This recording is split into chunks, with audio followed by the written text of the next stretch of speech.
The lake house had always been my sanctuary. 40 years of summer barbecues, Christmas mornings, and quiet Sunday afternoons watching the water. When I pulled into the gravel driveway that Thursday afternoon in April, I noticed the silver BMW parked near the side entrance. My heart skipped a beat. I didn't recognize it. My husband Robert had passed 3 years ago. Since then, I kept track of every single visitor to this property. I knew every neighbor's vehicle within a 10-mile radius. This BMW complete stranger. I'd driven up from Cincinnati to meet with Tom Mitchell, the contractor, about replacing the dock. The wooden planks were rotting, and I wanted the work done before spring fishing season.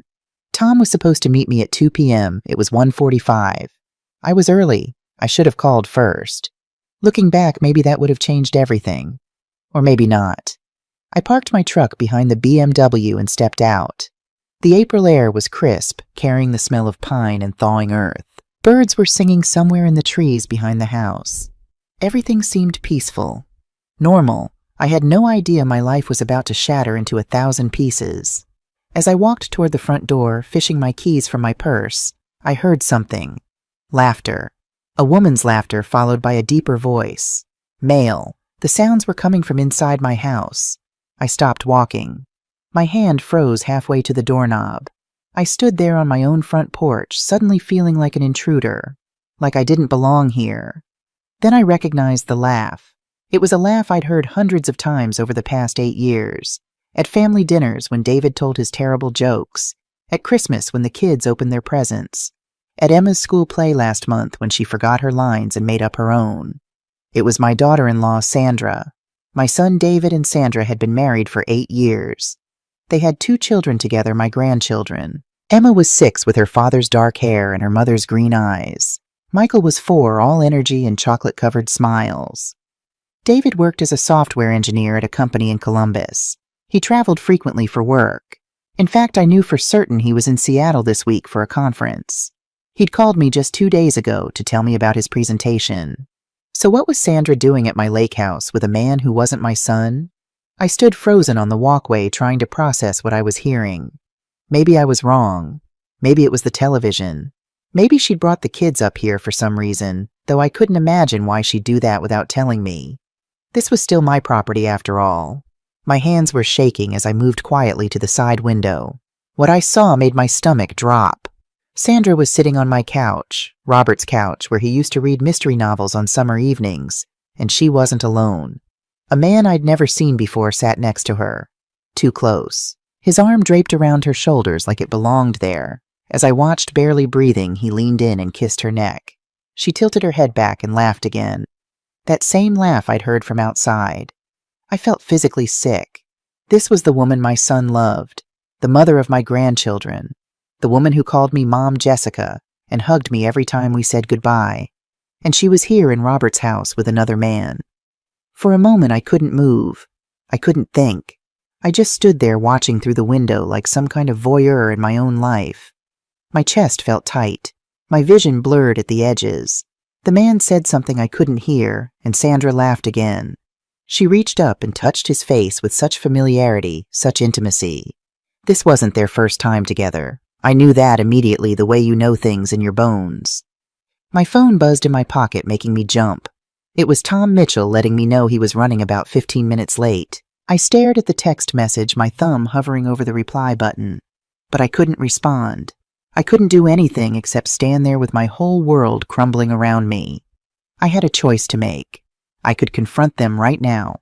I could burst through that door and demand an explanation.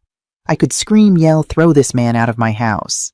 That's what every fiber of my being was screaming at me to do. That's what any mother would want to do. But I'm 63 years old. I spent 40 years as a corporate attorney before I retired. I've seen enough situations in my career to know that acting on pure emotion rarely leads to good outcomes. Evidence matters. Documentation matters. Timing matters. I stepped back from the window, my heart pounding so hard I could hear it in my ears. I walked quietly back to my truck, my legs shaking beneath me. I got in, started the engine, and drove back down the road about a quarter mile. There's a small turnout there hidden from the lake house by trees. Robert and I used to park there sometimes years ago when we wanted to walk the old forest trail. I pulled in and sat there for 10 minutes, just breathing, just thinking. My hands wouldn't stop trembling. 40 years of legal experience had taught me one crucial lesson. If you want to win a case, you need ironclad evidence. You need facts. You need proof that can't be disputed or explained away. Right now, I had my word against Sandra's. If I confronted her without proof, she could deny everything. She could spin some story. David might even take her side, angry at me for spying on his wife. No, I needed to do this right. I reached into my glove compartment and pulled out the small digital camera I kept there. Old habit from my legal career, always document everything. Property damage insurance claims, contract disputes. I'd photographed more parking lot fender benders than I could count. Never thought I'd use it for this. I got out of the truck and made my way back toward the lake house, but this time I went through the woods. There's an old walking path that Robert and I used to take every morning when we stayed up here. It winds through the pine trees and comes out near the storage shed behind the property. I moved slowly, carefully, trying not to make any noise. Part of me felt ridiculous, a 63-year-old woman creeping through the woods like some kind of private detective. But the larger part of me knew this was necessary. When I reached the storage shed, I had a clear view of the back of the house. The curtains were open. Through the large windows that faced the lake, I could see directly into the living room. Victoria and the man had moved from the couch. They were standing in the kitchen now near the island where Robert used to make his famous Sunday morning pancakes. The man was pouring wine into 2 glasses. My wine, a bottle of Pinot Noir that David had given me last Christmas. I raised the camera with trembling hands and started taking photographs. Click. Sandra accepting the wine glass. Click. The man's hand on her waist. Click. Sandra leaning into him, her head on his shoulder. Click. A kiss. A long one. Each photograph felt like a knife in my chest, but I kept taking them. 20, 30, 40 pictures over the next 20 minutes. I documented everything, the timestamps, the GPS coordinates, every detail that might matter in court. Because that's where this was heading, wasn't it? This was going to end in divorce court. My son was going to lose his marriage, and these 2 beautiful children were going to grow up in a broken home. And it was all because of the woman I'd welcomed into our family 8 years ago. The woman I'd treated like a daughter. The man and Sandra moved toward the back door. For a moment I thought they were coming outside, and I pressed myself against the wall of the shed, barely breathing. But they stopped at the door, just standing there looking out at the lake. He wrapped his arms around her from behind. She leaned back against him. They looked so comfortable together, so natural, like a real couple. This wasn't some impulsive fling. This was a relationship. After a few more minutes, they disappeared from my view, heading deeper into the house. I waited, my heart hammering. About 15 minutes later, I heard the front door open. I crept around the side of the shed until I could see the driveway. The man was walking toward the silver BMW. He was maybe 40, 45 years old. Tall, dark hair with a few streaks of silver at the temples. He wore expensive-looking clothes, a sport coat, and designer jeans. He carried himself with the confidence of someone successful, someone used to getting what he wanted. He got into the BMW and started the engine. I raised the camera one more time and photographed the license plate. Clear shot. Perfect focus. After he drove away, I stayed hidden for another 10 minutes. I wanted to see what Sandra would do next. Eventually, she came out the front door carrying her purse and a shopping bag from some boutique in Columbus. She looked around carefully before locking the house with a key. A key to my house. I'd given David a spare key years ago, and apparently he'd given it to Sandra. Now she was using it to bring her lover to my property. She got into her white Lexus SUV and drove away in the opposite direction from the BMW Smart. They weren't leaving together. They weren't taking any chances of being seen. I waited until both cars had been gone for at least 15 minutes before I walked back to the lake house. I let myself in with my own key and looked around. The wine glasses had been washed and put away. The couch cushions were straightened. Everything was exactly as I'd left it last weekend when I'd come up to open the house for spring. If I hadn't seen it with my own eyes, I never would have known anyone had been here. Sandra was careful, meticulous. How long had this been going on? I walked through the house looking for any other signs. In the master bedroom, the room where Robert and I had slept for 40 summers, I found something that made my blood run cold. The bed was made, but not quite the way I'd left it. The pillows were in different positions. There was a slight indentation in the comforter right in the middle, the kind of indentation 2 people would leave. I stood in the doorway of that bedroom, and I felt a rage building inside me that I'd never experienced before. Not just for the betrayal of my son, but for the violation of my home, my memories, Robert's memory. Sandra had brought her lover here to this sacred place and used it like some cheap hotel room. I took a deep breath, forcing myself to calm down. Rage wouldn't help David. Only evidence would. Only a plan. My phone rang. Tom Mitchell wondering where I was. I apologized and asked if we could reschedule for next week. He was understanding, probably thought I was just a forgetful old lady who'd mixed up her appointment times. Let him think that. After Tom's call, I sat down at the kitchen table with the legal pad I always kept in my purse. This was what I did best once upon a time. Building cases, analyzing facts, planning strategies. First question, who was the man I had his license plate number? I still had contacts from my legal career who could help with that. My old colleague Frank Peterson ran a private investigation firm. We'd worked together on dozens of corporate cases over the years. He was discreet, professional, and thorough. I pulled out my phone and called Frank. "Jessica Matthews," Frank said when he answered. "Been a while. How's retirement treating you?" "Frank, I need your help." My voice sounded steadier than I felt. "It's personal, and it needs to stay confidential." There was a pause. Frank had known me long enough to read between the lines. "How confidential are we talking? Family matter?" "I see." Another pause. "What do you need?" I gave him the license plate number and asked him to find out everything he could about the owner. Name, address, employment, marital status. Everything. Frank didn't ask why. That's what I'd always appreciated about him. He understood that some things needed to be handled quietly. "I'll call you back in a couple hours," he said.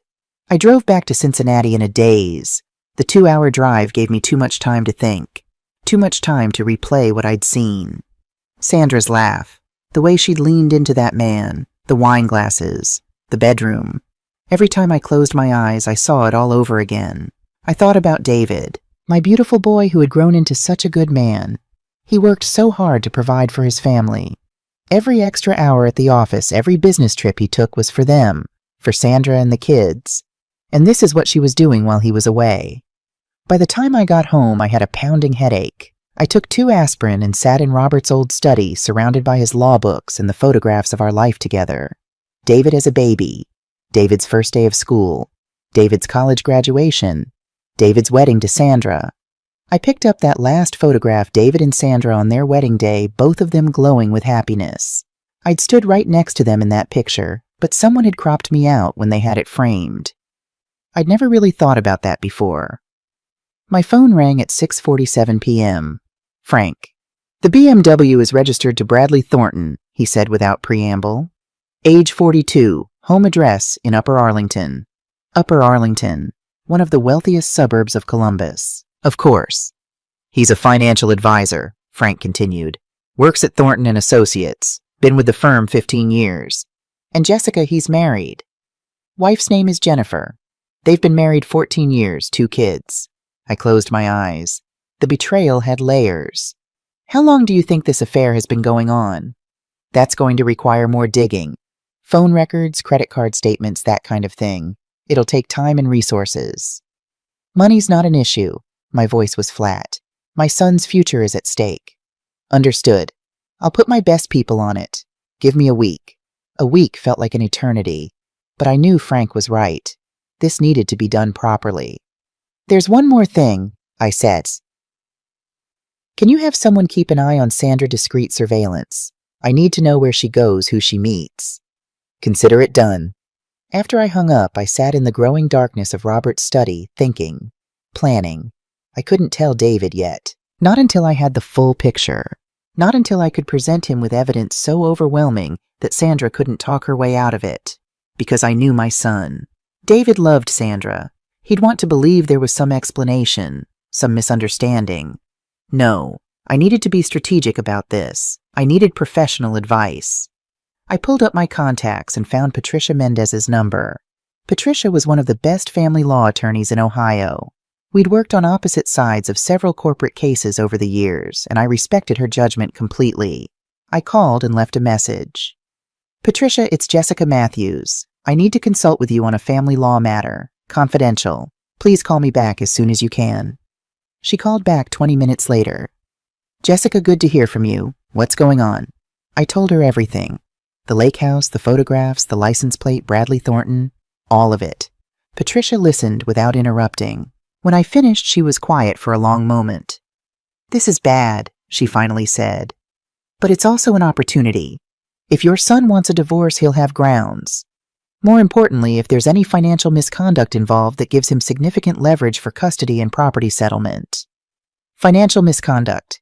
Think about it. Where do affairs like this take place? Hotels, restaurants, weekend trips. All of that costs money. If Sandra's been using marital funds to finance this relationship, that's dissipation of marital assets. In Ohio, that can significantly impact how property gets divided. My lawyer brain kicked into gear. And custody. If she's been systematically lying to David, making decisions that prioritize her affair over her children's welfare, yes, that could absolutely factor into custody decisions. I felt a small spark of hope for the first time since this afternoon. What's the first step? Let Frank do his investigation. In the meantime, I'll draw up some preliminary documents. We need to be prepared to move quickly if necessary. Can you come to my office tomorrow? I'll be there. After I hung up with Patricia, I made myself a cup of tea and sat at the kitchen table. The house felt too quiet, too empty. I missed Robert with an ache that hadn't dulled much in 3 years. "What would you do?" I whispered to the empty room. "How would you handle this?" But I already knew. Robert would have done exactly what I was doing. He would have protected our son. He would have gathered evidence. He would have built an airtight case. And then he would have... The next morning, I met with Patricia at her office. She had already started pulling together documents, preliminary divorce filings, custody agreements, restraining order templates, just in case. "We won't file anything yet," she assured me. "But I want everything ready. When the time comes, we need to be able to move fast." Why fast? Because once Sandra realizes she's been caught, she might try to hide assets, move money around, take the kids and disappear. We need to be one step ahead. A chill ran down my spine. You think she'd take Emma and Michael? People do desperate things when they're cornered, Jessica. We need to be prepared for anything. I left Patricia's office with a thick folder of documents and a growing sense of dread. This was really happening. My son's marriage was ending, and I was the one who was going to have to tell him. The week crawled by. I barely slept. Every time my phone rang, I jumped thinking it might be Frank with news. Or worse, David somehow having found out on his own. But David called every few days, just like always, telling me about his work about the kids. He sounded happy, normal, completely oblivious to the fact that his wife was destroying their family. It broke my heart. On the 6th day, Frank called. "You need to come to my office," he said. His voice was grim. "I've got the full report, and Jessica, you need to see this in person." I drove to Frank's office in downtown Cincinnati, my stomach in knots. He met me in his conference room where he'd spread out what looked like a mountain of documents, photographs, and printed emails. "Sit down," he said gently. I sat. "The affair has been going on for at least 18 months, Frank began. "We've documented 53 separate meetings between Sandra and Bradley Thornton. Hotel receipts, restaurant charges, even a weekend trip to Chicago that Sandra told David was a girl's getaway with college friends." He slid a photograph across the table. Sandra and Bradley walking hand in hand through Chicago's Millennium Park. "But that's not the worst part," Frank continued. My stomach dropped. "There's worse." Frank pulled out a thick stack of papers. Bank statements. Sandra has been making withdrawals from the joint checking account she shares with David. Small amounts at first, a few hundred here and there. But over the past year, the amounts have increased. $2,000, $3,000, $5,000. Always in cash. Always when David was traveling for work. He showed me a spreadsheet. Column after column of withdrawals highlighted in yellow. The total is $73,000, Jessica. I stared at the number, unable to process it. $73,000. That we can prove. There might be more.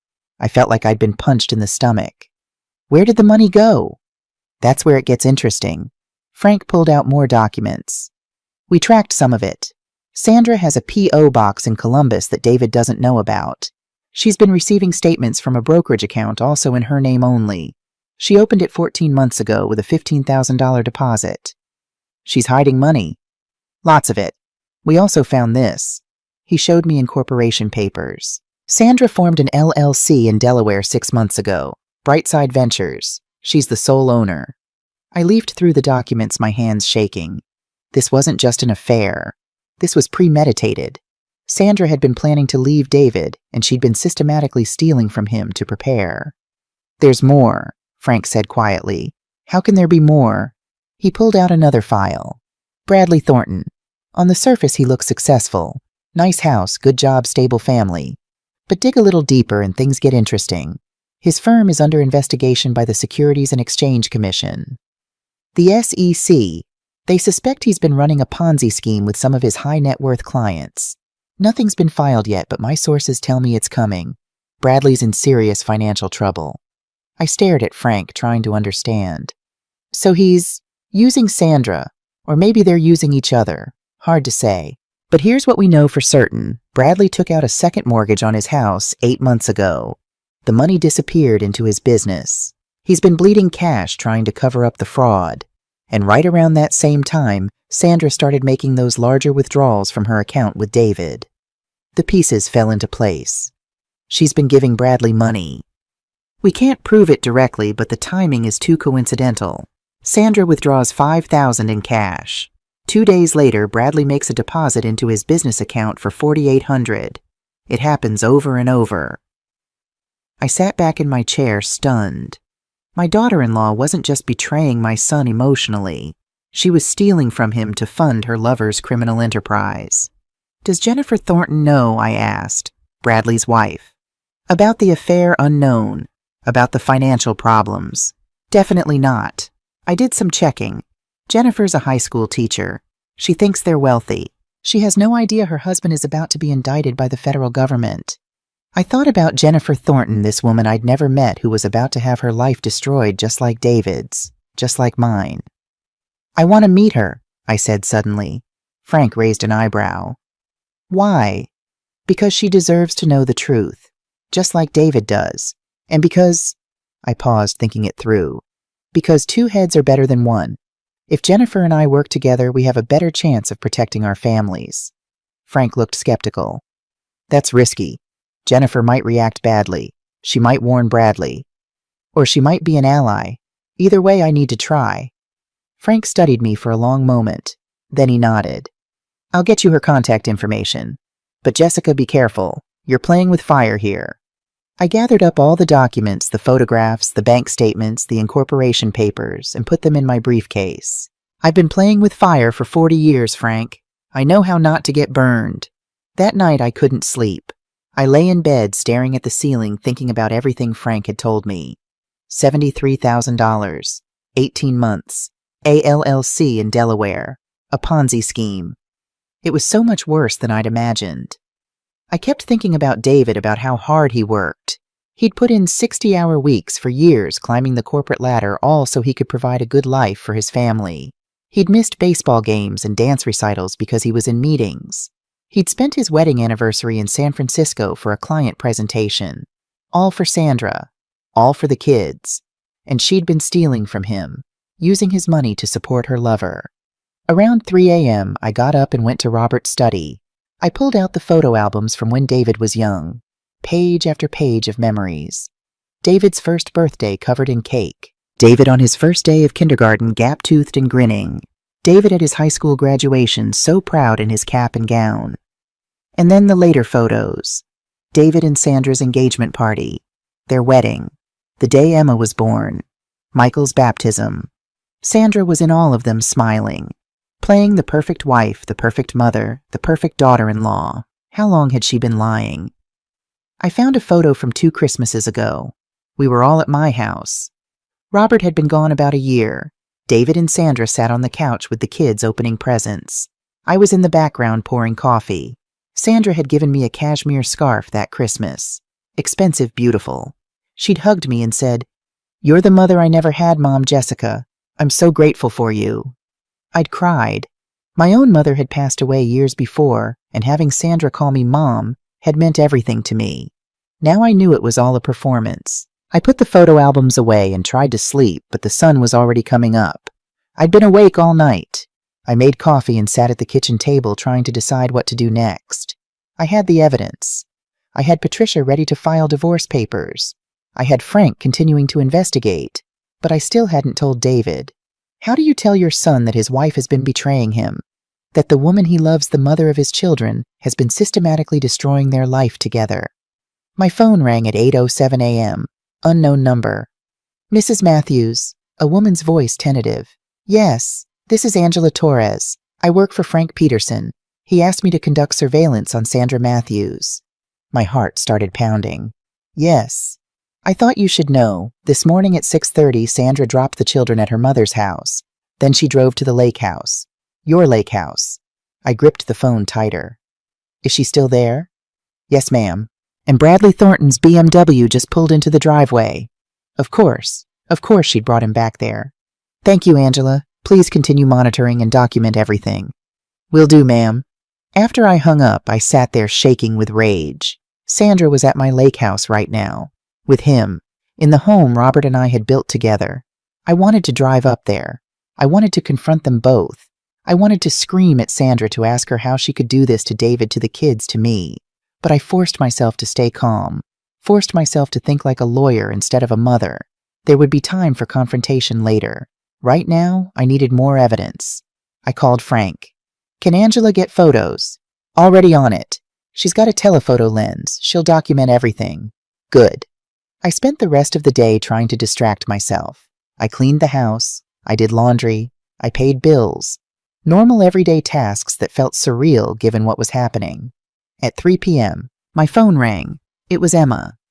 Grandma Jessica. Her sweet voice nearly broke me.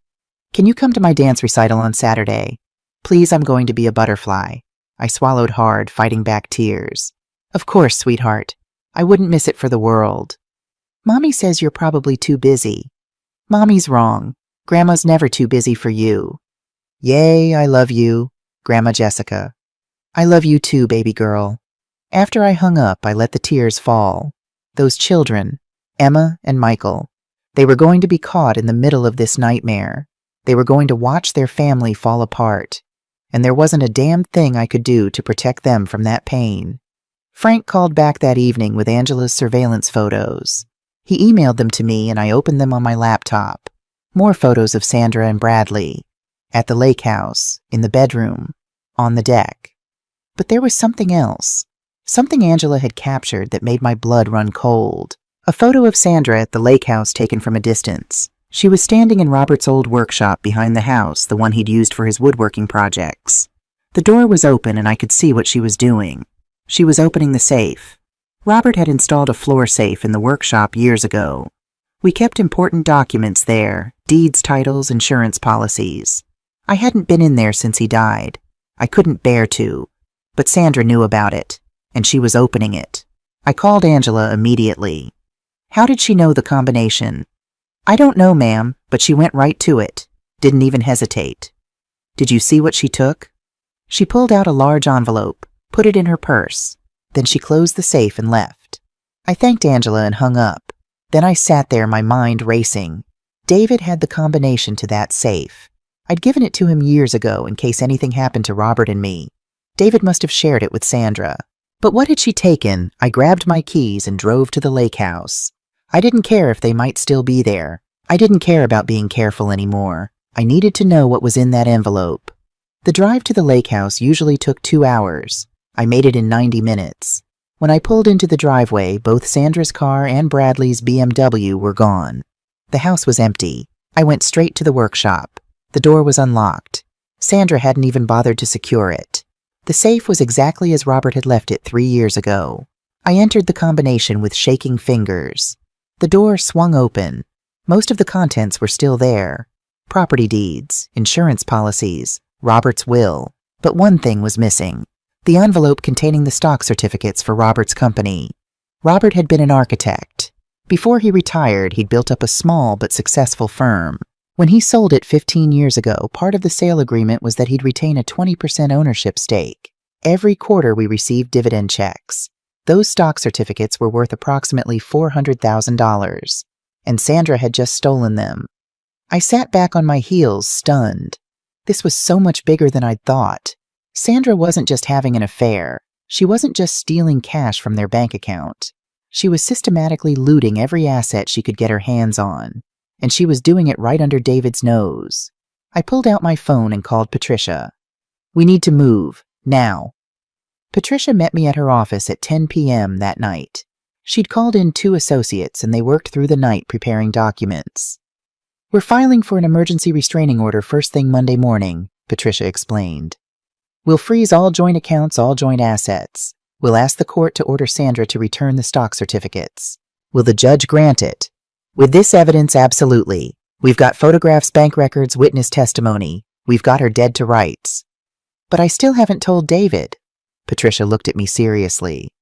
"You need to tell him this weekend, before we file on Monday. He needs to hear it from you, not from a process server." I knew she was right, but the thought of that conversation made me feel sick.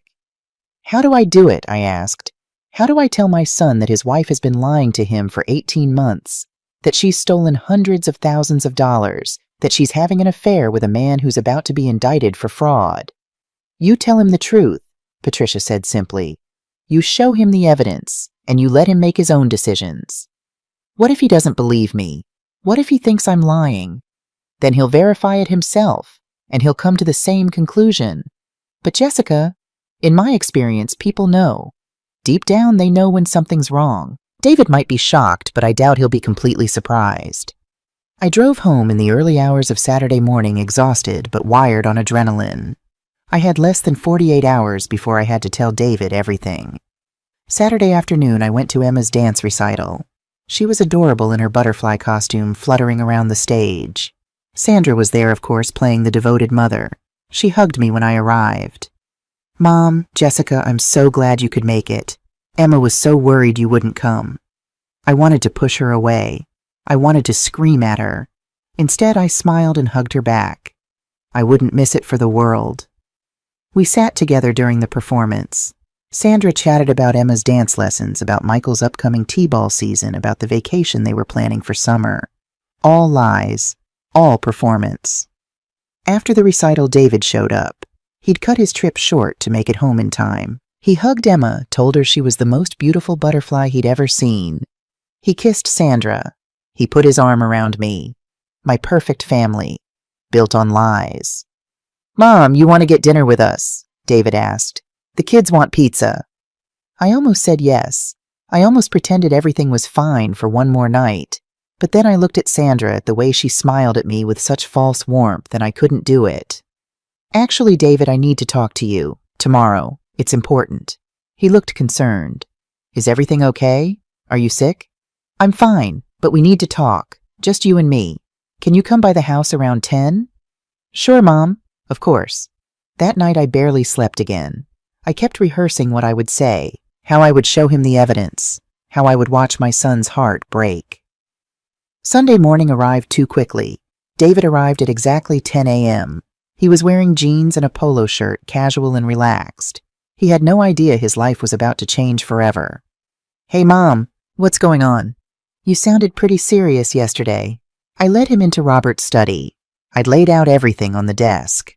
The photographs, the bank statements, the surveillance reports, the timeline Frank had created. "Sit down, David." He sat looking confused. "Mom, you're scaring me. What is all this?" I took a deep breath. 40 years of practicing law, and this was the hardest case I'd ever had to present. Last Thursday, I went to the lake house to meet with Tom Mitchell about the dock repair. I told him everything. The BMW in the driveway, the laughter I'd heard, Sandra on the couch with another man, the photographs I'd taken. David's face went pale. He started shaking his head before I even finished. "No, that's not possible. Sandra would never—" I slid the first photograph across the desk. Sandra and Bradley kissing in the lake house kitchen. David stared at it for a long time. His hands were trembling. I watched my son's heart shatter in real time, and it nearly destroyed me. "How long?" His voice was barely a whisper. I slid the timeline across to him. "At least 18 months. Frank documented 53 separate meetings, hotels, restaurants. The trip to Chicago you thought was with her college friends, she was with him the entire time." David picked up the photograph again, studying it like he could somehow make it show something different if he looked long enough. "Who is he?" "His name is Bradley Thornton. He's a financial advisor. He's married with 2 kids." "Does his wife know?" "Not yet. David set down the photograph and rubbed his face with both hands. I can't believe this. Sandra and we've been happy, haven't we? My heart broke for him. David, there's more. More? How can there be more? I showed him the bank statements, the highlighted withdrawals. Sandra has been taking money from your joint account, $73,000 over the past 18 months. David went even paler. 73,000? She opened accounts you don't know about. A brokerage account. She even formed an LLC in Delaware. She's been systematically hiding money. I watched him process this, saw the moment when he realized the full extent of the betrayal. This wasn't just about sex. This wasn't just about broken vows. This was calculated, premeditated theft. Why? He finally asked. Why would she do this? Because she was planning to leave you, David. She was preparing for divorce. And there's more you need to know about Bradley Thornton. I told him about the SEC investigation, about the Ponzi scheme, about how Bradley was likely using Sandra's money, David's money, to cover up his fraud. David stood up abruptly and walked to the window. He stood there for a long time, looking out at the backyard where he'd played as a child, where Robert had taught him to throw a baseball, where we'd had his high school graduation party. Finally, he turned around. What do I do, Mom? This was the moment, the decision point. I could see it in his eyes. He wanted me to tell him what to do. He wanted me to fix this, but I couldn't. This had to be his choice. Patricia Mendez is prepared to file for divorce tomorrow morning. She'll also file for an emergency restraining order to freeze all accounts and force Sandra to return the assets she's stolen. The kids, Patricia will petition for full custody. With Sandra's behavior, her deception, the financial fraud, David, you'll have a strong case. I can't just take the kids from their mother. You're not taking them from her. She chose this path. She chose to lie, to steal, to destroy your family. Now there are consequences. David's eyes filled with tears. I love her, Mom. Even after all this, I still love her. I stood up and went to him, putting my hand on his shoulder. I know, sweetheart. Love doesn't die just because we want it to. But love alone isn't enough. Not when there's this much betrayal. Not when she's been stealing from you to support another man. Does she love him? This Bradley guy? I thought about the photographs, about the body language, the intimacy. I don't know. Maybe. Or maybe she's using him like he's using her. David wiped his eyes. I want to talk to her. I need to hear it from her.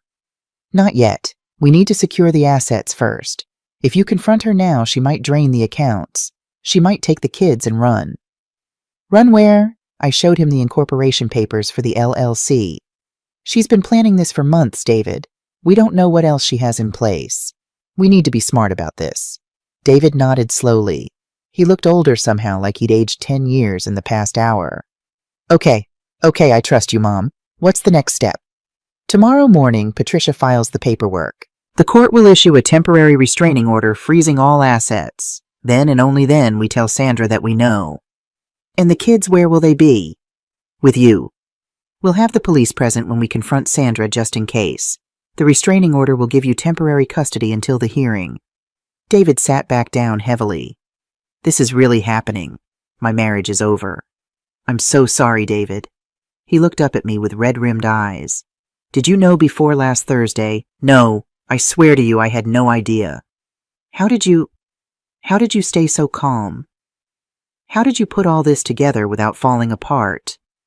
I thought about the sleepless nights, the rage, the tears I'd cried alone in the dark. I didn't stay calm. I did what I had to do to protect you.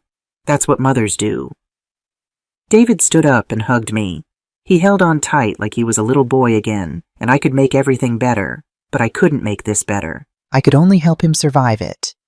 Thank you, he whispered. Thank you for being strong when I couldn't be. After David left, I sat alone in Robert's study for a long time. Tomorrow everything would change. Tomorrow we'd set the legal machinery in motion that would end David's marriage and reshape his family. I looked at Robert's photograph on the desk. I hope I'm doing the right thing, I whispered. But deep down I knew I was. I was protecting my son. I was protecting my grandchildren. And tomorrow Sandra would finally face the consequences of her choices. Monday morning arrived with gray clouds and cold rain. I barely slept the night before. Every time I closed my eyes, I saw Sandra's face. The way she'd looked at me through the window of the lake house. The smile she'd given me at Emma's dance recital, so false, so practiced. I was up at 5 a.m. going through the documents one more time. The photographs, the bank statements, the timeline Frank had created. Everything needed to be perfect. At 6:30, David called. "I didn't sleep," he said. His voice was hoarse. "I kept thinking about what you said, about Sandra planning to take the kids to France. David, I looked at our passports last night, after the kids went to bed. Sandra's passport is brand new, applied for it 2 months ago, said she needed to renew it, but her old one wasn't even expired yet." My stomach dropped. She was preparing. And the kids' passports, she had them renewed too, said it was just in case we wanted to take a family vacation. He laughed bitterly. A family vacation. To France. Without me. "We're stopping her today, David. That's what this hearing is for. What if the judge doesn't believe us? What if Sandra convinces them that we're overreacting?" "She won't. We have too much evidence. Patricia knows what she's doing." There was a long pause. "Mom, thank you for everything. I know I said some things yesterday about you waiting too long to tell me. I was wrong. You did exactly what you needed to do." Tears stung my eyes. "I love you, sweetheart. We're going to get through this." "I love you too." I met Patricia at the courthouse at 8 a.m. She was already there, standing outside Judge Rodriguez's chambers with 3 large file boxes. "Good morning, Jessica. Ready to make history? History. This is one of the most comprehensive evidence packets I've ever compiled for a family law case. If this doesn't convince Judge Rodriguez, nothing will." We were ushered into the judge's chambers at 8:15. Judge Maria Rodriguez was a legend in Ohio family law.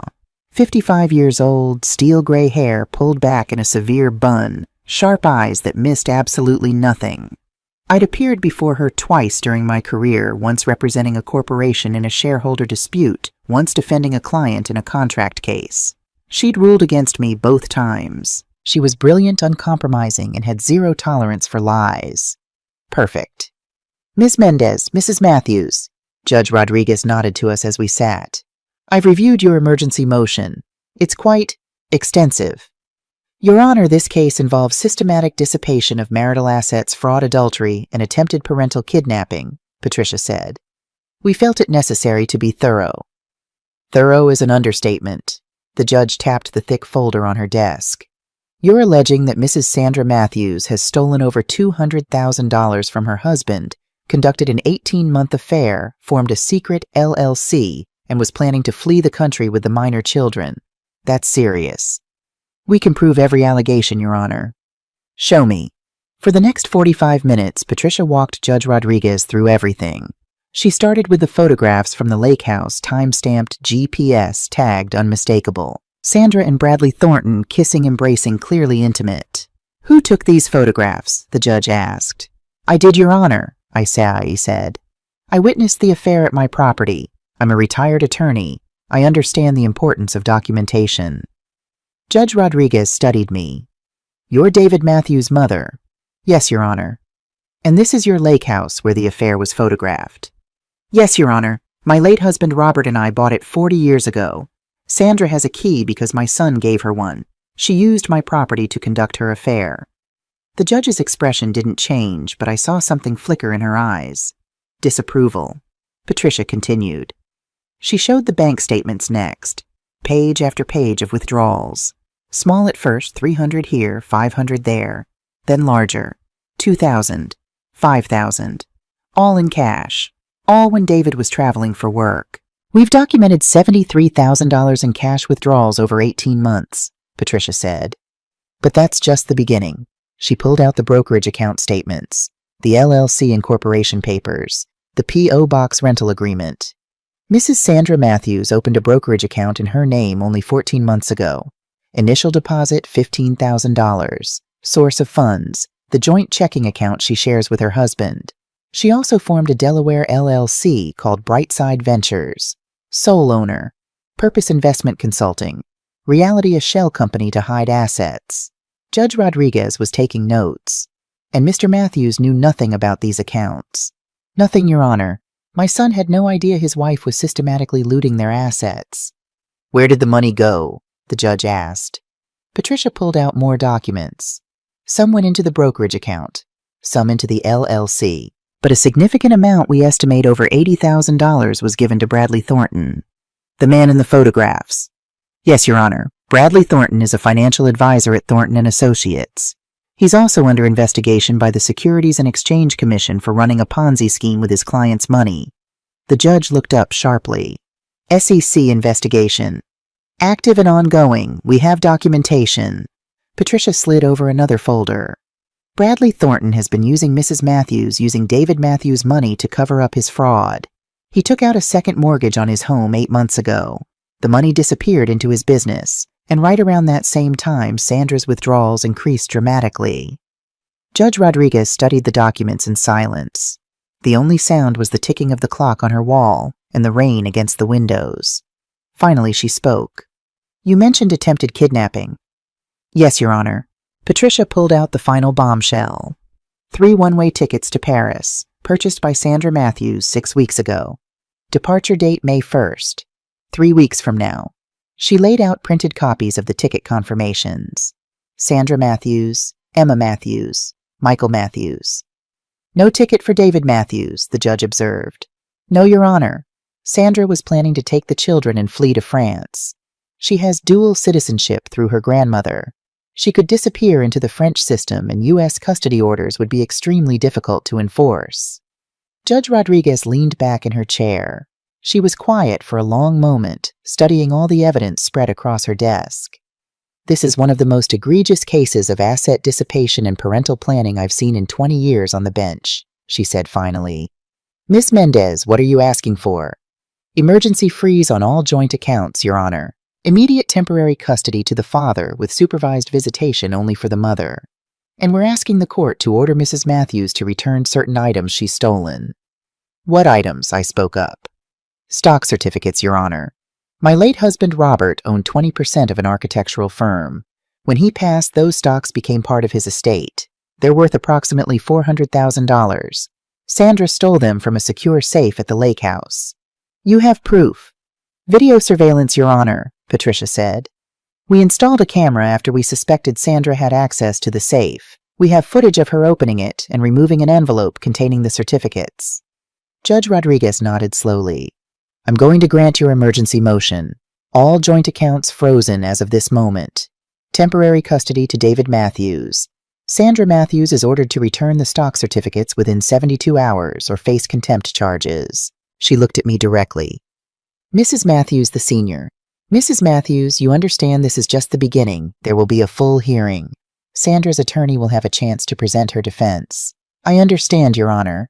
And you're prepared for what this will do to your family. This kind of public divorce proceeding. The children will be affected. The children are already affected, Your Honor. Their mother was planning to kidnap them and take them to another country. I'd rather they grow up in a broken home here in Ohio, where their father can see them, than never see them again. Judge Rodriguez studied me for a long moment. Then she nodded. Patricia, you'll need to serve these papers today. I want law enforcement present when you do. Given the flight risk, I'm also issuing a BOLO for Sandra Matthews. If she attempts to leave the state with those children, she's to be arrested immediately. Understood, Your Honor. One more thing. The judge looked at both of us. If Sandra Matthews has been this deceptive about this affair and these financial transactions, assume there's more you haven't found yet. People who lie about one thing usually lie about many things. Keep digging. Those words sent a chill down my spine. More, what else could Sandra possibly be hiding? David met us at his house at 2 p.m. 2 police officers were already there, parked discreetly down the street in an unmarked car. Patricia had coordinated everything with the local police department. They knew this could go badly. Sandra's white Lexus was in the driveway. She was home. David stood on his own front porch, looking at his house like he'd never seen it before. His hands were shaking. I bought this house for her, he said quietly. 5 years ago. She wanted the good school district, the big backyard for the kids, the neighborhood with the other young families. I worked overtime for 6 months to afford the down payment. I put my hand on his shoulder. David, she picked out every piece of furniture, every paint color, every curtain. This house is hers more than mine." He looked at me, his eyes red. "How do I walk in there and tell her to leave?" "Because it's not just her house," Patricia said gently. "It's your house, your children's house. And she's the one who broke the rules. She's the one who has to face consequences."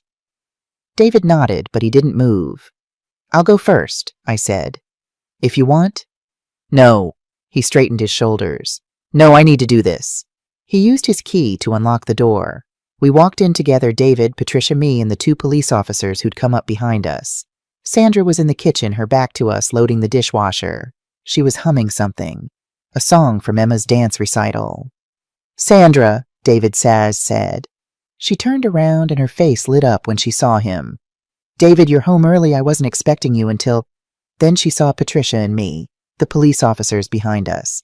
Her smile disappeared. "What's going on?" Her eyes darted between all of us, calculating. "David, what is this?" "This is Patricia Mendez. She's a family law attorney." David's voice was remarkably steady, but I could see his hands clenched into fists at his sides. "We need to talk." "About what?" But Sandra's face was already going pale. She knew. On some level, she had to know. David pulled out his phone. His hands were shaking as he opened the photo gallery and showed her the first image. Sandra and Bradley Thornton kissing in the lake house kitchen. The color drained completely from Sandra's face. That's not... "Don't," David's voice cracked. "Don't lie to me anymore. I know everything, Sandra. The affair, the money, Bradley Thornton, the plane tickets to France, all of it." Sandra's legs seemed to give out. She grabbed the counter to steady herself. "David, please, let me explain. It's not what you think. I can explain $73,000. David's voice was rising now. "You stole $73,000 from our account. How is that not what I think?" "I didn't steal. That was our money. I had every right. You had no right to hide it," David was shouting now, and I saw tears streaming down his face. "You had no right to give it to your lover. You had no right to plan to take my children to another country." Patricia stepped forward, her voice calm and professional. "Mrs. Matthews, I'm serving you with an emergency court order." She handed Sandra a thick envelope. "All joint accounts have been frozen as of this morning. You're ordered to return the stock certificates you took from the lake house safe within 72 hours. And effective immediately, David has temporary custody of Emma and Michael." Sandra staggered backward. The envelope fell from her hands. No, you can't take my children. They're my babies. You can't. You did this to yourself," I said quietly. Sandra's head whipped around to me. Her expression transformed from shock to pure hatred. You did this. You've been spying on me, following me, turning my husband against me.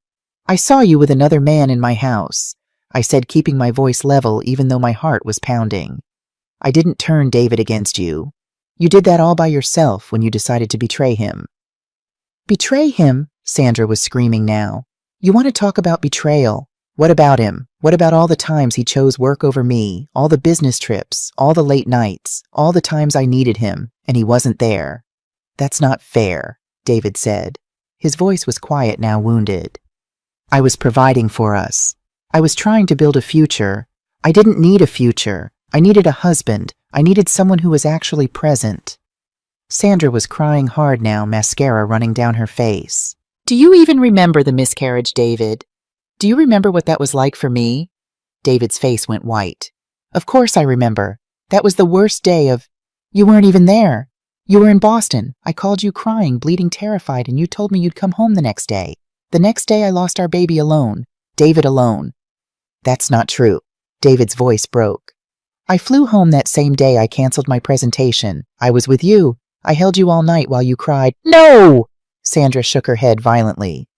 "That's what you tell yourself. That's the story you've convinced yourself is true. But I was there. I lived it. You didn't come home until the next day. You chose work over me when I needed you most." I watched this unfold with a growing sense of horror, because I remembered this. David had called me from the airport sobbing, saying Sandra had lost the baby and he was flying home immediately. He'd made it back to Columbus by 8 p.m. that same night. I was certain of it because I'd offered to fly up with him, and he'd said no, he needed to be alone with Sandra. But Sandra genuinely believed her version. I could see it in her eyes. This wasn't manipulation. She truly believed David hadn't come home. Sandra, I said carefully. David's phone records would show, I don't care about phone records. She was hysterical now. I know what I experienced. I know how abandoned I felt, and none of you can tell me I'm remembering wrong. One of the police officers stepped forward. Ma'am, I need you to calm down. Calm down, they're taking my children. How am I supposed to calm down? Where are Emma and Michael? I asked David quietly. At my mom's house, he murmured. They were supposed to stay there until 5. I didn't want them here for this. Thank God. Sandra suddenly seemed to realize the same thing. Where are my babies? Where are they? They're safe, David said. They're with my mother. I want to see them. I want to see my children right now. That's not possible, Patricia said. The court order specifies supervised visitation only. We'll arrange a time and place with supervision present. Supervised, I'm their mother. I don't need supervision. You need supervision because you bought one-way tickets to France, I said. You were planning to kidnap them, Sandra, to take them away from their father permanently. Sandra's mouth opened and closed. She looked at David. I wasn't kidnapping them. I was protecting them. From what? David asked. His voice was hollow now, all the fight gone out of him. From me, I'm their father. I love them. What were you protecting them from? From ending up like you, Sandra whispered.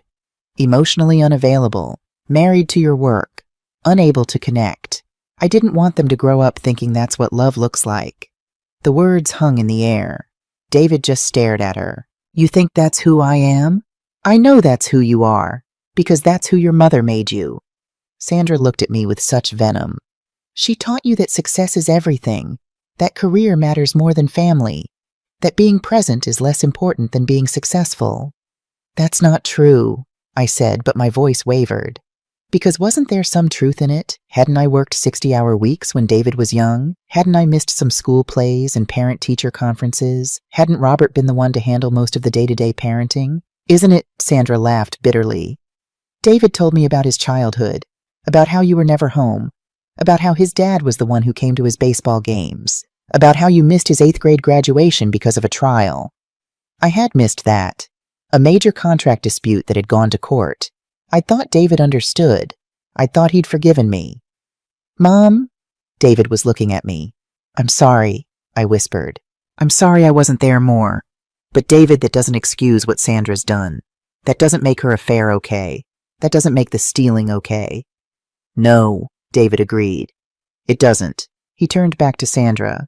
I want you to pack a bag. Take your clothes, your personal items. But everything else stays here. This is my house now. My children's home. David, please? Where's Bradley? David asked suddenly. Your lover. Where is he? Sandra's face crumpled. I don't know. He's not answering my calls. He ran, I said, 3 days ago.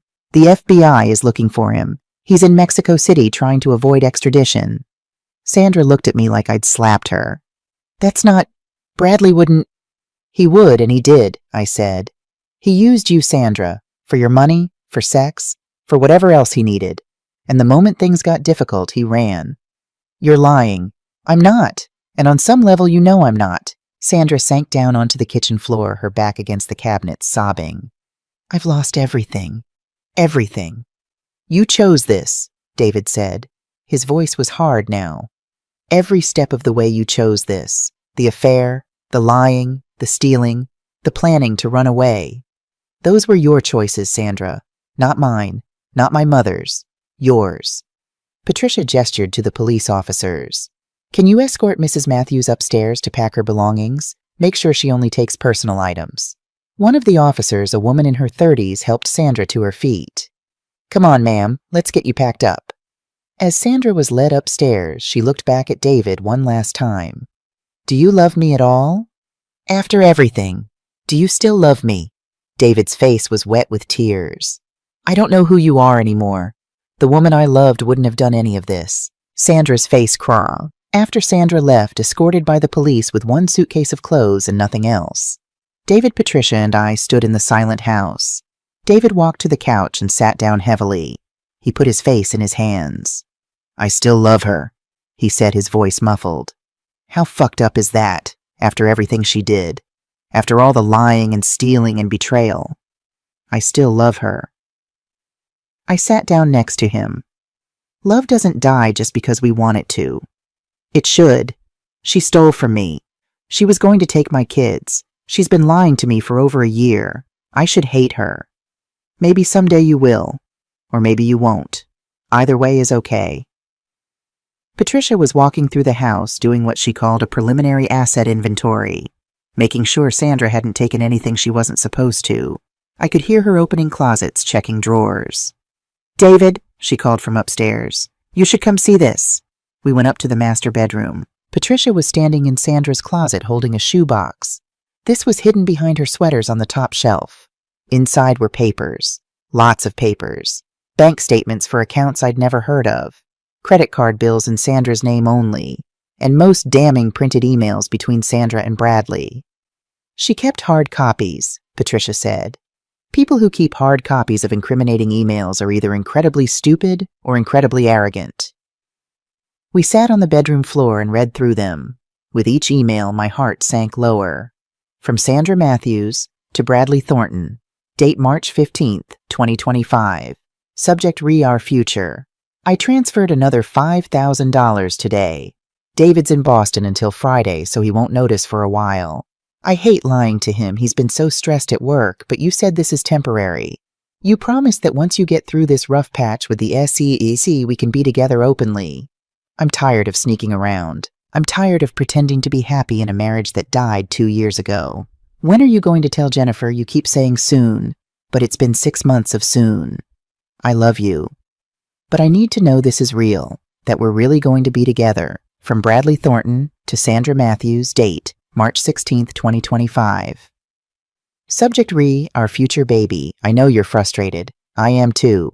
But Jennifer would take me to the cleaners if I filed for divorce right now. She'd get the house, the business, everything. I need to move some assets around first. Secure a few things. Then I can file and we can start our new life. You're so good to me. So generous. I don't know what I'd do without your support right now. The SEC investigation is bullshit, but it's expensive to fight. The money you're sending is helping me hold everything together. I promise by summer we'll be together. Just a few more months. I felt physically sick reading it. Bradley had been using Sandra's feelings and David's money to finance his legal defense against federal fraud charges. There's more, Patricia said. She handed me another email. From Sandra Matthews to Bradley Thornton, date January 10th, 2026. Subject The Plan. I bought the tickets today. 3 one-way to Paris, May 1st. Just like we discussed. I'm scared, Bradley. Scared of leaving everything behind. Scared of taking the kids away from David. But you're right. He'll never let them go willingly. And if we stay, I'll end up with nothing in the divorce. At least in France, I'll have some protection through my grandmother's citizenship. You're still going to meet us there, right? You're still coming. I can't do this alone. I need to know you're going to be there. From Bradley Thornton to Sandra Matthews, date January 11th, 2026. Subject Read the Plan.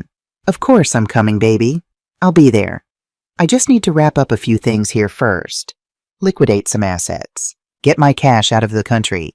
Then I'll join you in Paris and we'll start over. You're doing the right thing. David doesn't appreciate you. He never has. You and the kids deserve better. I'll give you better. I love you.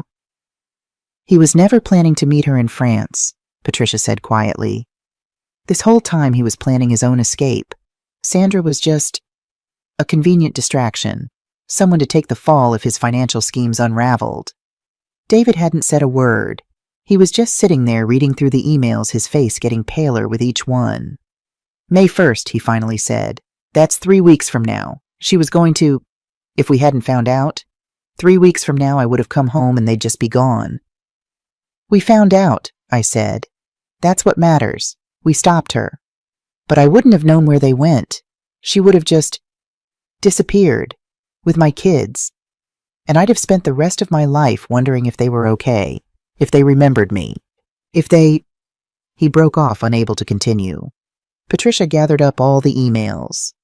This is actually good for us. It proves knowledge and intent. Sandra can't claim she didn't know she was doing wrong. She knew exactly what she was doing. How is any of this good? David asked.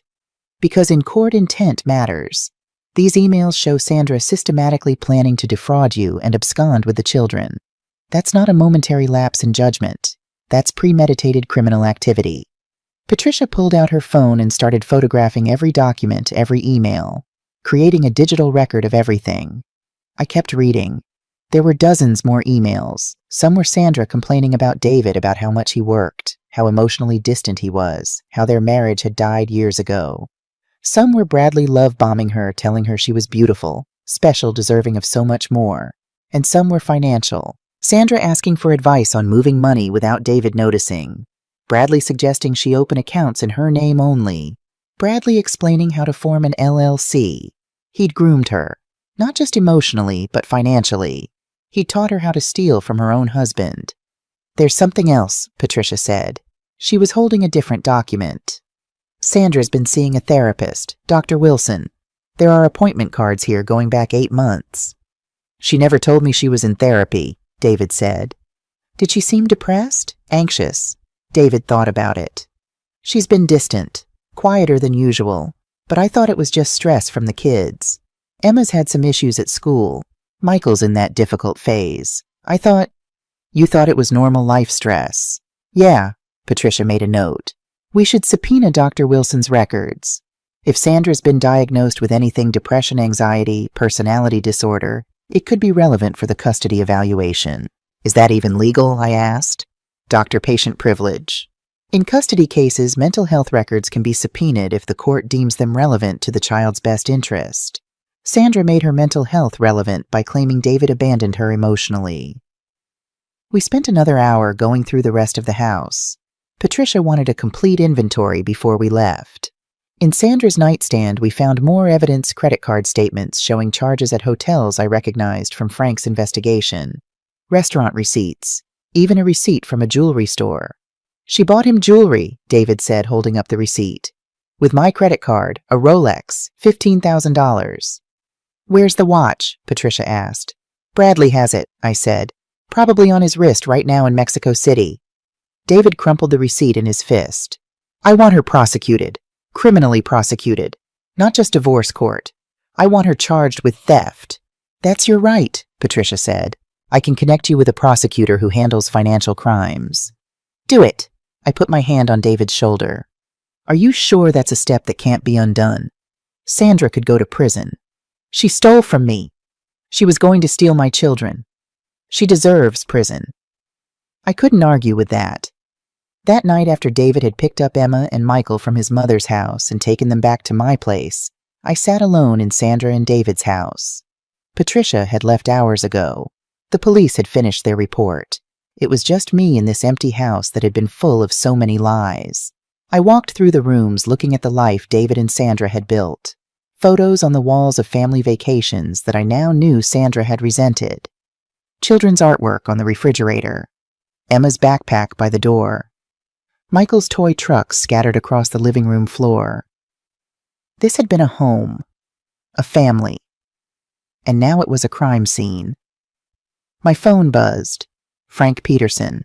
Jessica, I've got Bradley Thornton's wife's contact information. Jennifer Thornton. You wanted to talk to her? Yes. Are you sure that's wise? She might not react well. She deserves to know the truth, just like David did. Okay, I'm sending you her cell number now. But Jessica? Be careful. We don't know what kind of person she is. She might warn Bradley. I'll risk it. I sat down at Sandra's kitchen table, the same table where she'd probably had breakfast with David and the kids that very morning, pretending everything was fine, and dialed Jennifer Thornton's number. She answered on the third ring. Hello? Her voice was pleasant, unsuspecting. Mrs. Thornton, Jennifer Thornton. Yes? Who is this? My name is Jessica Matthews. I'm very sorry to bother you, but I have information about your husband that I think you need to know. There was a pause. Not a shocked pause. A calculating pause. What kind of information? I have evidence that Bradley has been having an affair with my daughter-in-law, and I believe he's been using money she's been stealing from my son to cover up financial crimes. Another pause. Longer this time. I see. Her calm response threw me. You may. You're not surprised, Jen. Can you send me the evidence? I have an email address. She gave it to me, not a work email but a personal Gmail account with a random string of numbers. The kind of email someone creates when they want privacy. Mrs. Thornton, I'm so sorry to be the one to tell you this. I know this must be... Don't apologize. If what you're saying is true, I need to know. Send me everything you have. Every photograph, every document, every piece of evidence.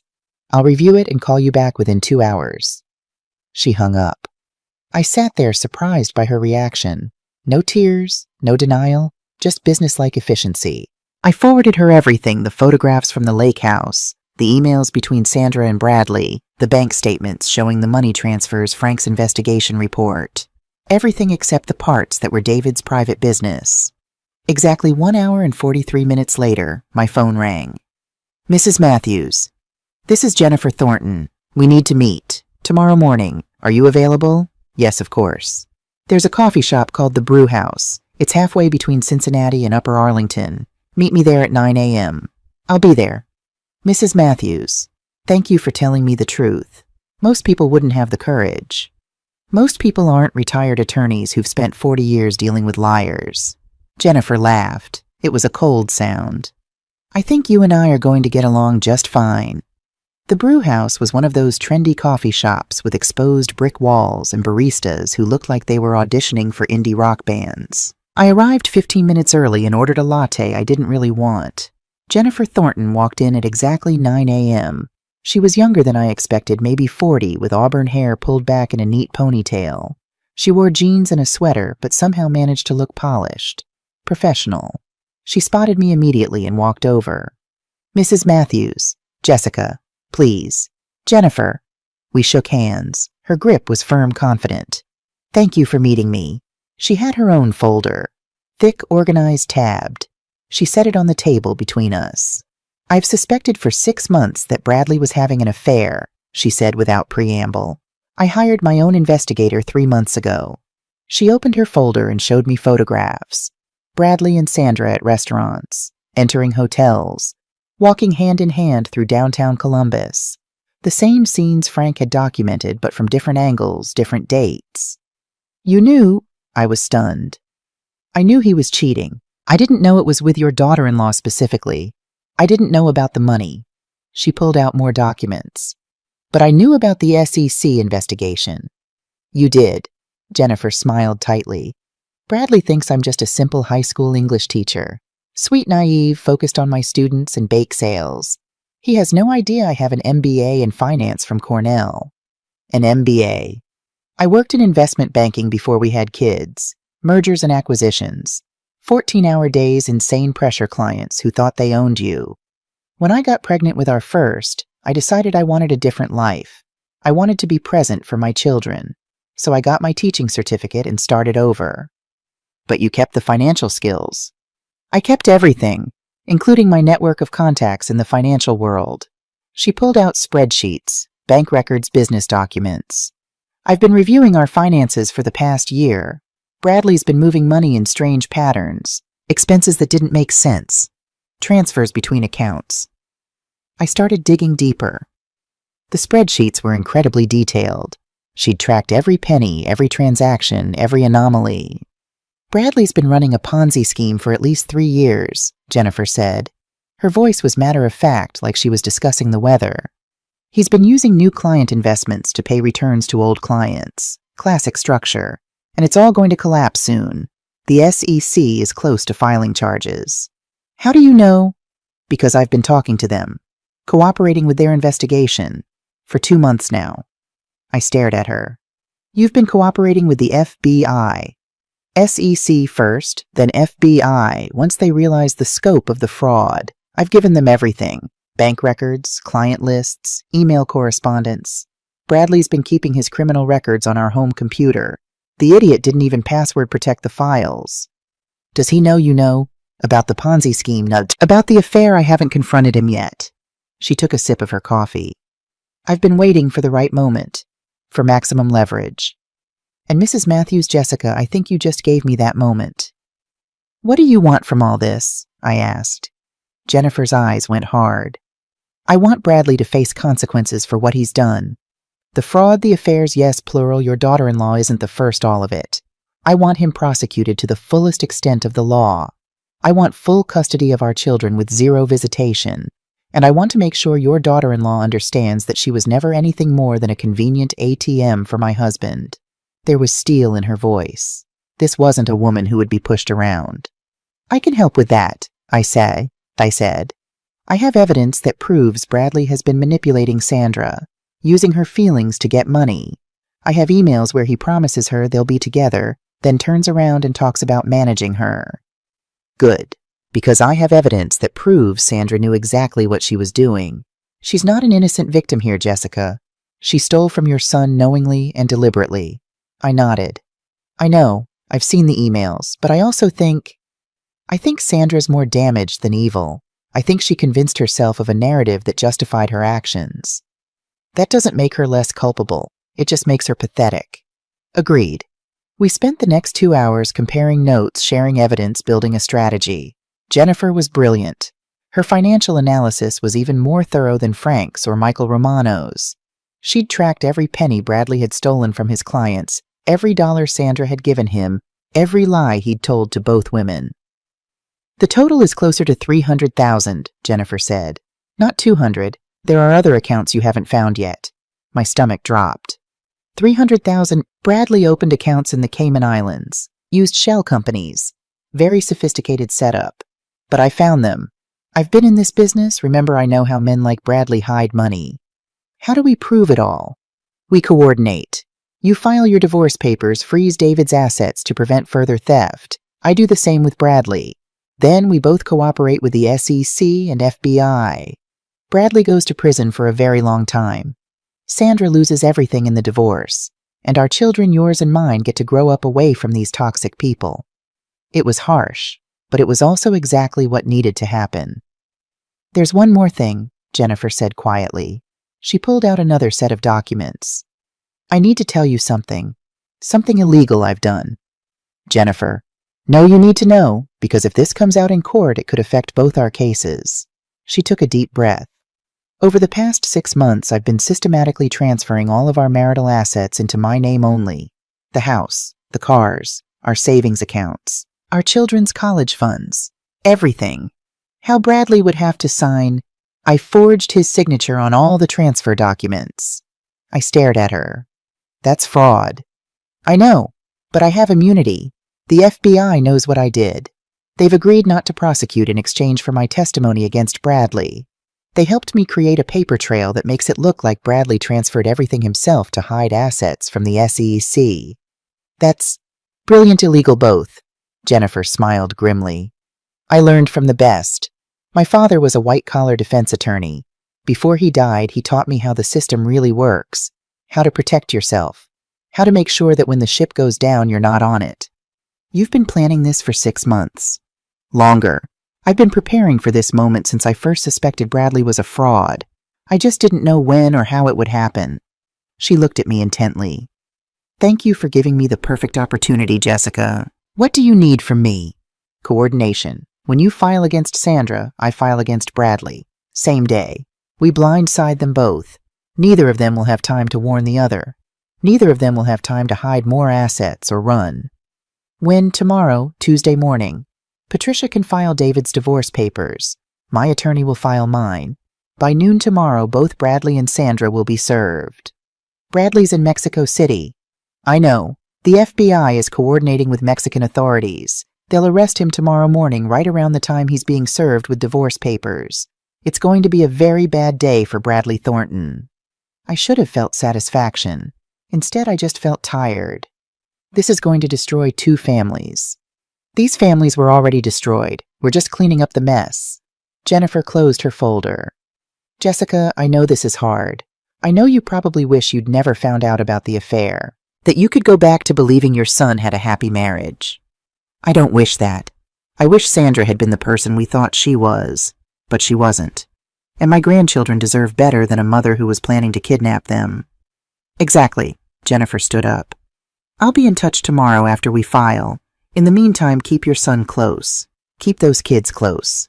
Because when Sandra finds out what's happening, she's going to panic. And desperate people do dangerous things."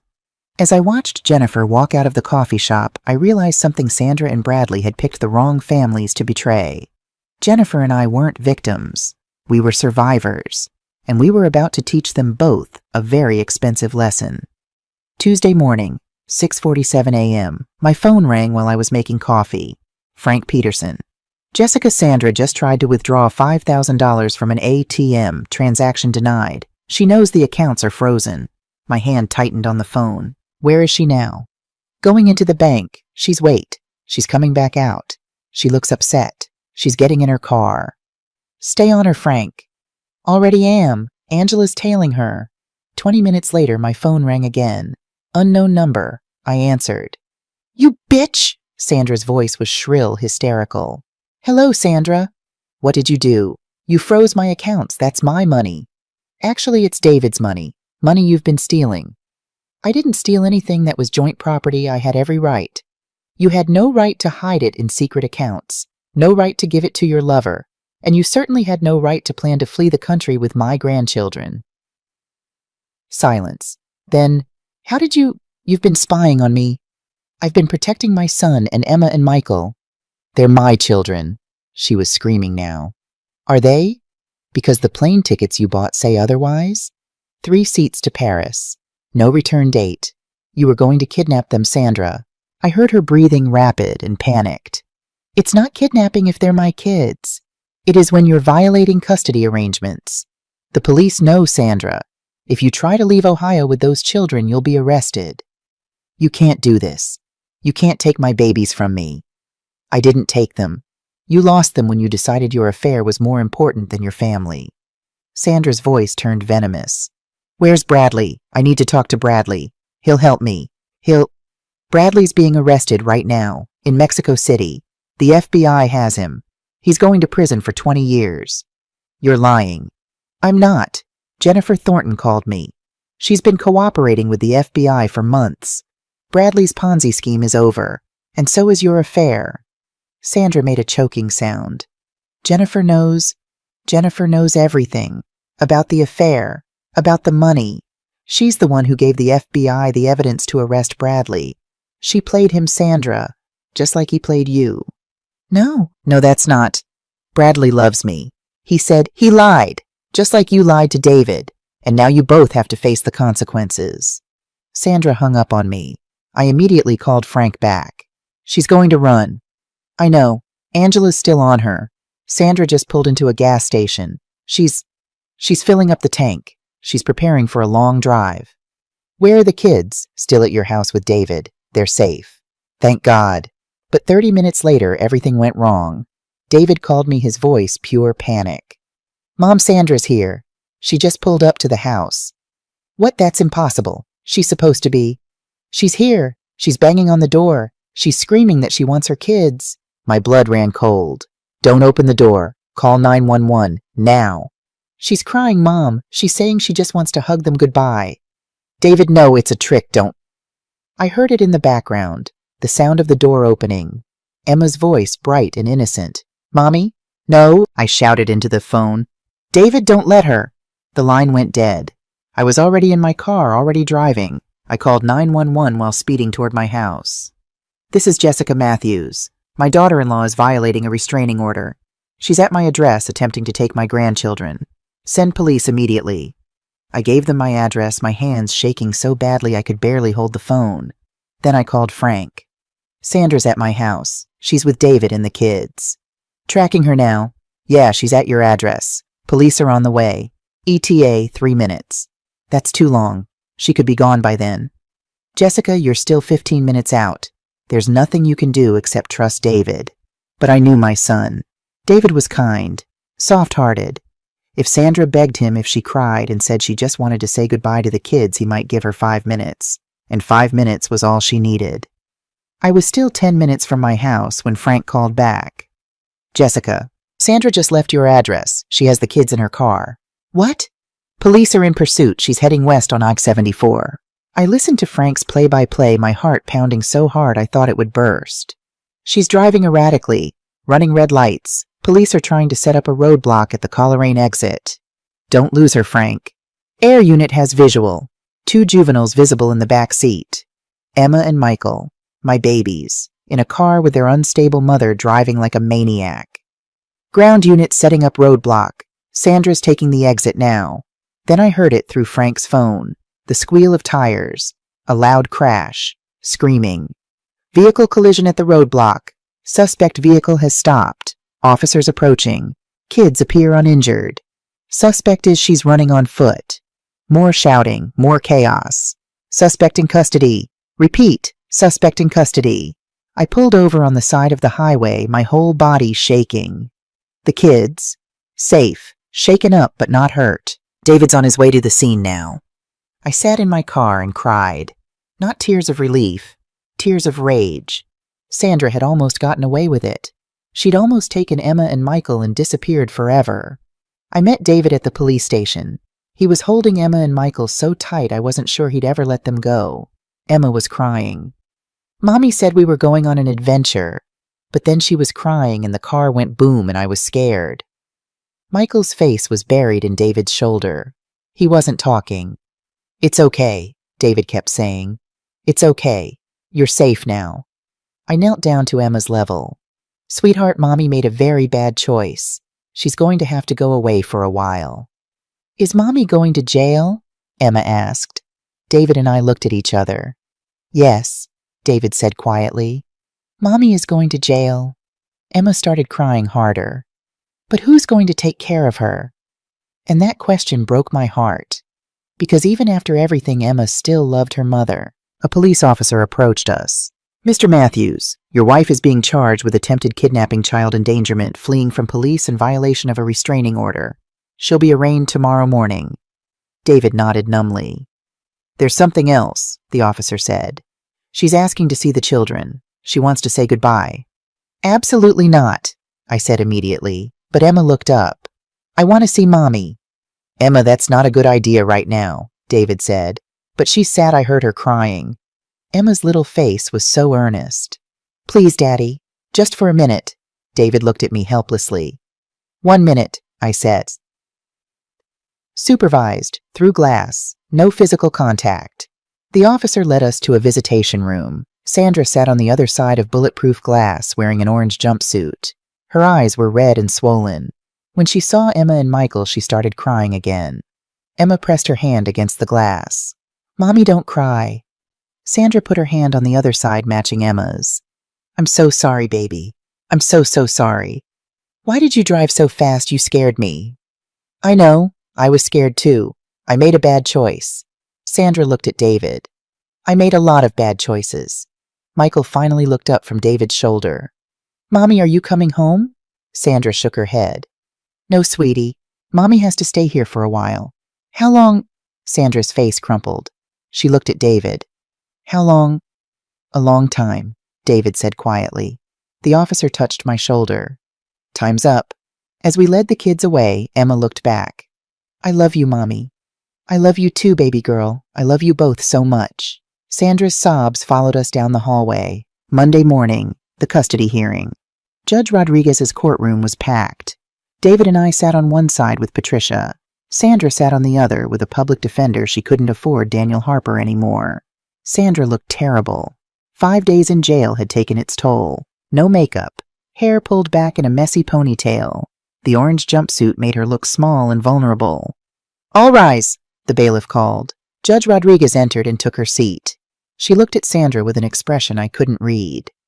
Mrs. Matthews, you've been charged with multiple crimes, including attempted parental kidnapping. How do you plead? Sandra stood. Guilty, Your Honor. A murmur went through the courtroom. You understand that this plea will affect your custody rights? Yes, Your Honor. Then let's proceed. Judge Rodriguez looked at Patricia. Ms. Mendez, present your case for sole custody. Patricia stood and laid out everything. The affair, the stolen money, the plane tickets, the attempted kidnapping. She had photographs, bank statements, emails, a mountain of evidence. Your Honor, Sandra Matthews has proven herself to be deceptive, manipulative, and dangerous. She systematically looted marital assets. She conducted an 18-month affair. She planned to flee the country with the minor children. And when that plan failed, she violated a restraining order and attempted to kidnap them anyway. She crashed her vehicle while fleeing from police with both children in the car. Judge Rodriguez turned to Sandra. Do you have anything to say in your defense? Sandra's public defender stood. Your Honor, my client would like to address the court. Proceed. Sandra stood, her hands shaking. Your Honor, I know I did terrible things. I'm not trying to excuse them, but I need to explain why. Go ahead. 2 years ago, I had a miscarriage. Sandra's voice cracked. I was 12 weeks pregnant. David was away on business. I called him terrified, bleeding. I needed him. And he told me he couldn't come home, that his presentation was too important.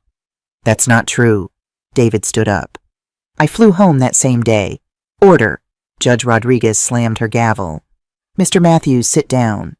David sat, his face red. Sandra continued. I lost the baby alone, in our bathroom, while our daughter watched TV in the next room. And something broke inside me that day, something I don't think ever healed. Mrs. Matthews, the judge said, are you claiming this justifies your actions? No, Your Honor, but it explains them. After the miscarriage, I felt invisible, like David didn't see me anymore, didn't care. He went right back to work. 70-hour weeks, business trips, and I was alone with my grief and 2 small children and a marriage that felt dead. I watched David's face. He was crying silently. When I met Bradley, he paid attention to me. He listened. He made me feel seen again. Sandra wiped her eyes. I know now that he was using me, that he manipulated me. But at the time, I thought he loved me. And I was so desperate to feel loved that I convinced myself the affair was okay, that stealing the money was okay, that everything I did was justified because I was so unhappy. And the attempted kidnapping, Judge Rodriguez asked. I panicked. When I realized David knew everything, when I saw that I was losing my children, I panicked. I thought if I could just get them away, we could start over. Just the 3 of us. I wasn't thinking clearly. I wasn't thinking at all. The judge was quiet for a long moment. Mrs. Matthews, I want to show you something. She nodded to her clerk, who set up a laptop. On the screen appeared phone records. These are your husband's phone records from the day of your miscarriage. March 4th, 2024. At 11:17 a.m., you called him. The call lasted 3 minutes. At 11:45 a.m., he booked a flight from Boston to Columbus. At 12:30 p.m., he boarded that flight. At 2:47 p.m., he arrived at the hospital where you'd been taken. He was with you by 3 p.m. Sandra stared at the screen. Your husband did not abandon you, Mrs. Matthews. He came home immediately. He was with you through the entire ordeal. Your memory of that day is factually incorrect. But I remember... Sandra's face was confused, lost. I remember being alone. Trauma can distort memory, the judge said, especially when we're looking for someone to blame for our pain. You needed your husband to be the villain in your story, so your brain rewrote history to make him one. Patricia stood. Your Honor, we have testimony from Dr. Wilson, Mrs. Matthews' therapist. Dr. Wilson diagnosed Sandra with complicated grief following the miscarriage, along with depression and anxiety. She notes that Sandra has a pattern of distorting memories to fit narratives where she's the victim. Is Dr. Wilson present? Yes, Your Honor. Dr. Wilson took the stand. She was in her 50s with kind eyes and a calm demeanor. Dr. Wilson, in your professional opinion, is Sandra Matthews mentally fit to have custody of her children? Not currently, Your Honor. Sandra has untreated trauma depression and a tendency towards self-destructive behavior. She needs intensive therapy before she should have unsupervised contact with anyone, let alone children. Could she become fit with treatment? Possibly. With proper medication, regular therapy, and time to process her trauma, yes, I believe Sandra could eventually be a healthy parent again. But that's going to take years, not months. Judge Rodriguez looked at Sandra. Do you understand what Dr. Wilson is saying? Sandra nodded, tears streaming down her face. I'm not well. I know that now. I need help. Yes, you do. The judge closed the file in front of her. Here is my ruling. David Matthews is granted sole physical and legal custody of the minor children, Emma and Michael Matthews. Sandra Matthews will have supervised visitation once per month for 2 hours with a court-appointed supervisor present. This arrangement will be reviewed in 1 year, contingent on Sandra completing a mental health treatment program and maintaining employment. Sandra's shoulders shook with sobs. Additionally, Mrs. Matthews will serve 18 months in prison for the kidnapping attempt, followed by 3 years of probation. Upon release, she is required to attend therapy twice weekly and maintain regular employment. She is also ordered to repay David Matthews the sum of $150,000 over the next 10 years. The judge looked at both of them. I want to say something to both of you. This marriage is over. These children are going to grow up in a broken home. That's tragic. But it doesn't have to be devastating. Mr. Matthews, your children need their mother, even if she can only be present in a limited capacity. Don't poison them against her. Mrs. Matthews, your children need you to be healthy more than they need you to be present. Do the work. Get better. Show them that even when we make terrible mistakes, we can choose to do better. She banged her gavel. Court is adjourned. Summer had come to Ohio. The trees were full and green. The lake sparkled in the sunshine. I stood on the dock at the lake house, watching David teach Emma how to cast a fishing rod. Michael was building a sandcastle near the shore, completely absorbed in his work. Like this, Daddy? Emma asked, swinging the rod. Perfect, sweetheart. Now just wait. The fish will come. I thought about everything that had happened. The betrayal, the investigation, the trial, the aftermath.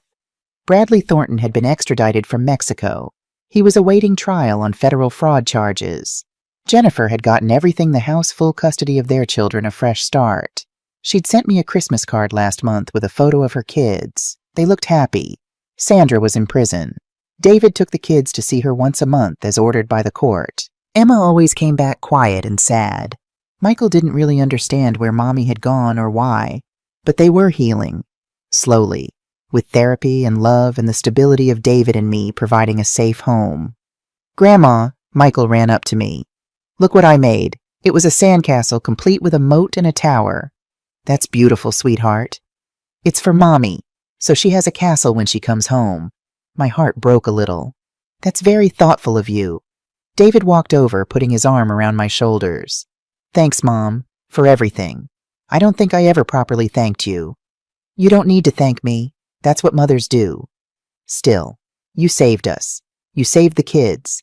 You saved me from making the biggest mistake of my life. What mistake? Staying blind. If you hadn't found out about Sandra, if you hadn't investigated, if you hadn't built that case, I might have stayed with her. I might have kept living that lie. And one day I would have come home and Emma and Michael would have been gone. I squeezed his hand. But they're not gone. They're right here, safe. We stood there together watching the kids play. Behind us, the lake house stood solid and strong, still standing after 40 years, still a sanctuary. Mom, David said quietly, I'm seeing someone. Her name is Rachel. She's a teacher at Emma's school. That's wonderful, sweetheart. It's early, really early, but she's kind and patient, and she understands about the kids and the situation. I wanted you to know. I'm happy for you, David. You deserve to be happy. Emma caught a fish, a small one, but she was ecstatic. David rushed over to help her reel it in. Michael abandoned his sandcastle to sea. I watched my family, smaller now, scarred but healing, and I felt something I hadn't felt in months. Hope. The lake house had seen tragedy. It had been the site of betrayal and discovery and pain. But it was still standing, still ours, still a place where we could build new memories. Better memories. Sandra had tried to destroy us, but she'd failed. We were still here, still together, still a family, and that was enough.